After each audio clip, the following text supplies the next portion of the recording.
Gabrielle was in the kitchen, sipping her coffee as the morning light flickered across the walls, painting delicate shadows. The comforting scent of coffee permeated the air, a small comfort amidst recent tensions. From the bedroom, the sounds of Andrew packing echoed through the apartment. "Since you can't take time off, I'm heading to the seaside alone," he stated, pausing in the kitchen entrance without meeting her gaze. Gabrielle stood motionless, clutching her coffee cup, her heart heavy with sorrow.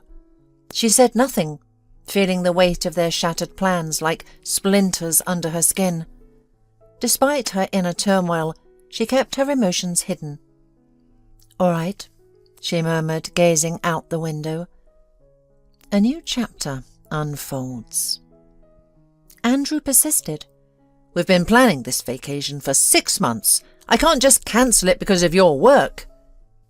"I only suggested postponing it for a week," Gabrielle replied calmly, though her frustration was clear. "You always say that. Just 1 more week, 1 more month. I'm tired of your job always coming first," her husband snapped, his eyes filled with annoyance and determination. Gabrielle looked at him, searching for any sign of understanding, but found none. "You didn't even try to reschedule," she noted. "You didn't suggest we take a trip together later." "Because I know that even a week from now it will be the same story," he retorted. "You'll always find a reason to put our life on hold." Gabrielle took a deep breath, knowing from experience that arguing was futile.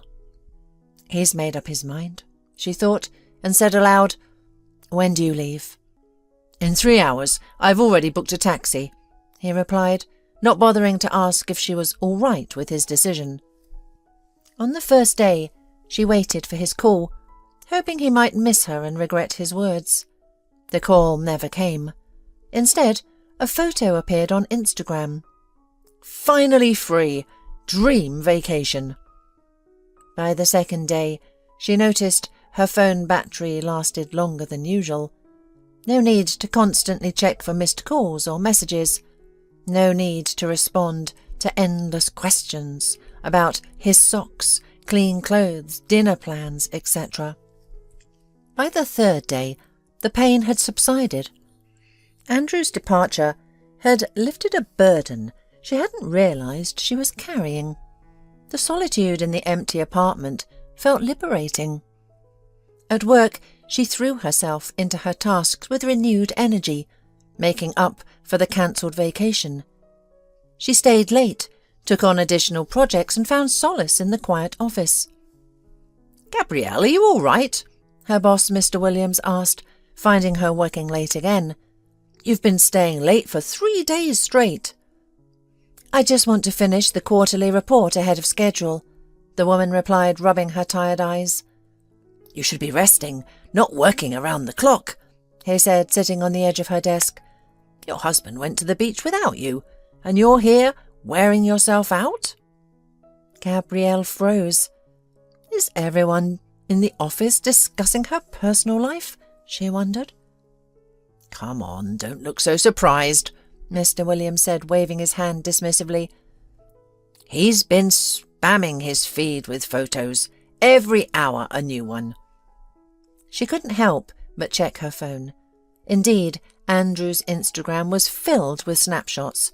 Him on the beach with a cocktail, in a bar with a lively crowd, taking selfies with tanned women. "What if I quit?" she asked suddenly, surprising even herself. "Are you serious?" Mr. Williams stammered. "Gabrielle, you're one of our best specialists. If it's about the vacation, we can—" "No," she interrupted, shaking her head. "It's not about the vacation. I just realized that for the past 7 years I've been living someone else's life." That evening, she wrote her resignation letter. During her university years, Gabrielle had studied art history, dreaming of travelling the world to see great masterpieces in person, not just in textbook reproductions. She envisioned herself wandering the narrow streets of small French towns, sketchbook in hand. Then Andrew came along, vibrant, confident and sure of himself. Andrew, a prosperous lawyer, had meticulously mapped out his life, securing a stable income and a clear trajectory. Beside him, Gabrielle's aspirations in art management seemed like the whimsical dreams of a child. "Art management? Really?" he'd chuckle. "Who needs a degree like that?" His pragmatic voice echoed in her mind, urging her to face reality. "In our country we need to be more practical," he'd say, and she agreed. She took a position at a prominent corporation, climbing the career ladder and leaving her sketchbooks to gather dust. So now, in his absence, she ventured into the attic and found her old sketchbook, its pages yellowed but largely untouched. The brushes were dry, the paints cracked from years of neglect, but as her fingers traced the thick paper, something within her stirred, a spark of creativity long suppressed. She began to draw again, tentatively at first, as if relearning the art of holding a pencil. Her lines were hesitant, but with each stroke her confidence grew. Cityscapes emerged from her memories, portraits of strangers came to life, and still lifes of fruit on the kitchen table captured fleeting moments of beauty. Each mark on the page brought her closer to her authentic self, a self she had almost forgotten. As she delved deeper into her art, memories of her youth resurfaced. She recalled her dreams of visiting France, where art and history intertwined in a breathtaking tapestry. The longing to immerse herself in that world, to breathe the same air as the masters, suddenly felt within reach. With a heart brimming with renewed passion and a spirit eager for adventure, Gabrielle realized her dreams were closer than ever. The path to France, to her true self, lay before her, beckoning. Why not? She thought. She had savings, a rainy day fund she'd been building for years. She had time, now that she was no longer bound to the office. Most importantly, she had the desire to truly live. Without hesitation, she bought a one-way ticket to Paris. On the 10th day, Andrew returned home, expecting to find Gabrielle waiting for him. Tanned and content, he held a souvenir bottle of cheap wine. "Honey, I'm home. Look what I brought you," he said, stepping into the apartment. But instead of familiar warmth, he found emptiness. The wardrobe was half empty, and on the table lay an envelope. "Don't wait for me. My long vacation has started." He read the note over and over, struggling to comprehend. He called Gabrielle, but the number was unreachable. His messages went unread. He reached out to friends, her parents and colleagues. No one knew anything, or so they claimed. Meanwhile, Gabrielle was sharing photos from the winding streets of Paris on social media, her eyes gleaming with a joy not seen in years.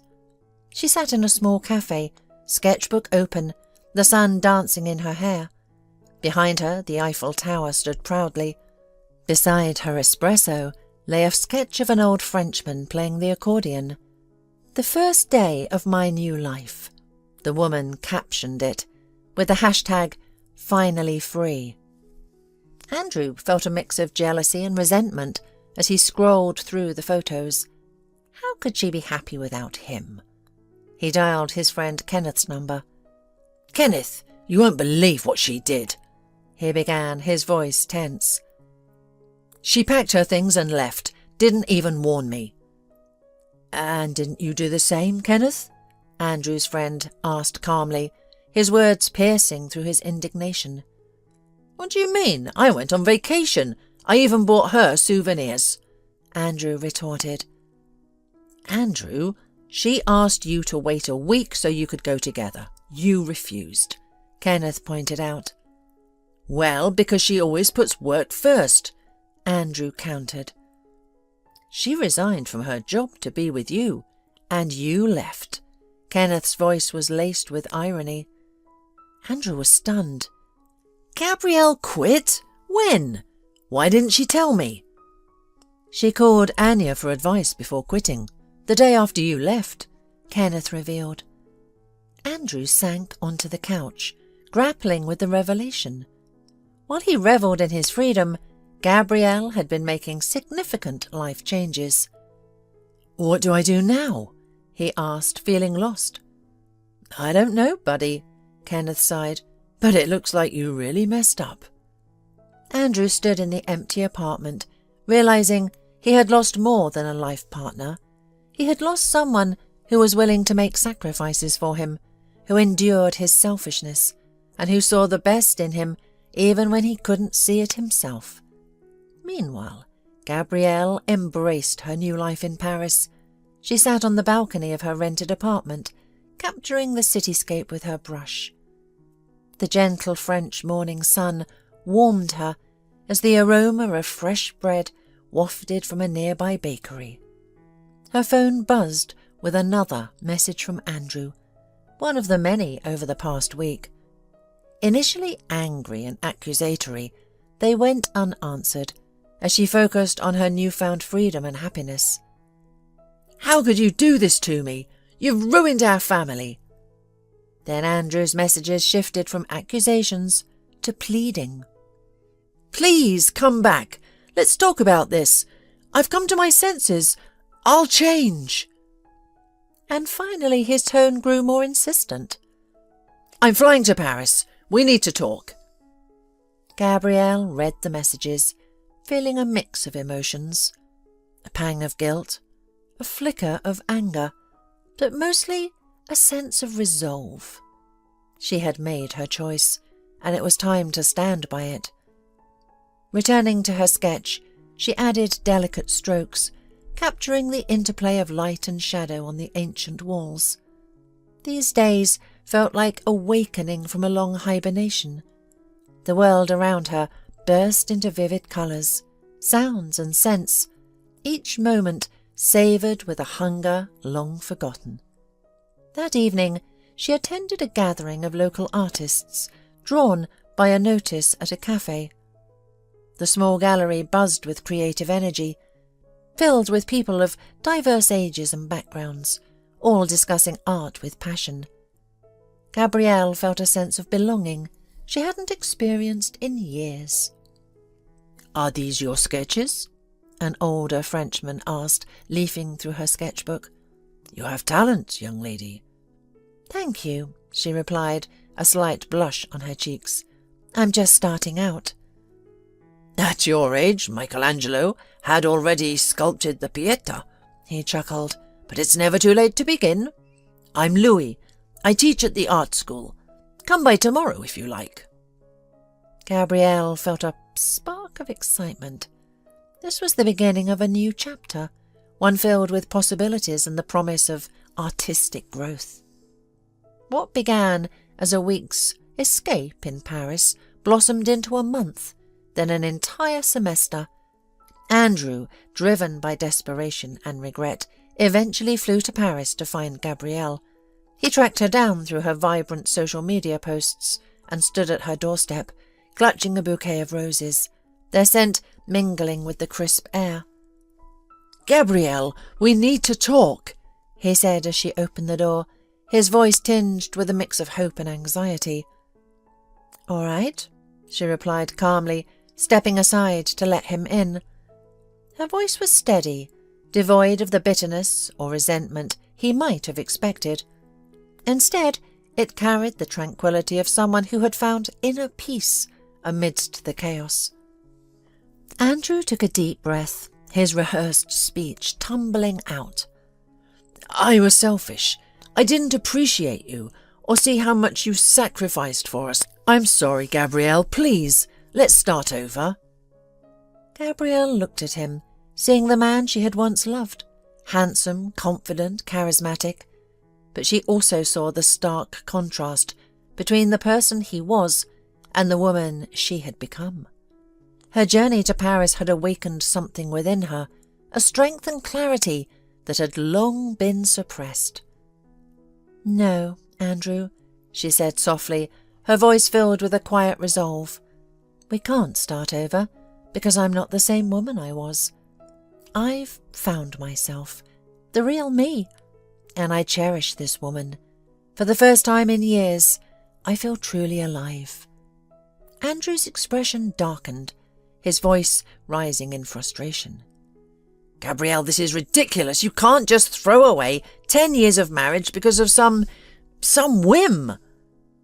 Gabrielle shook her head, a sad smile playing on her lips. "You still don't understand, do you? My dreams, my aspirations, they were never just whims to me. But to you, my life was always secondary, an appendage to yours. That's how it's always been. I filed for divorce," she said, her voice steady and sure. "The papers will arrive soon."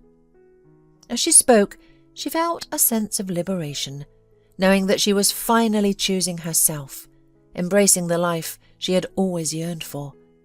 The path ahead was uncertain, but it was hers to define, and she was ready to walk it with courage and conviction. "You can't do this," he grabbed her shoulders. "I love you." "And I loved you," she replied gently. "But love shouldn't demand sacrifice. True love gives freedom. You never gave me that." Andrew froze, looking at the woman before him. She had changed, not outwardly, but within. Her eyes, her posture, her voice, all radiated a newfound dignity and strength he had never noticed before.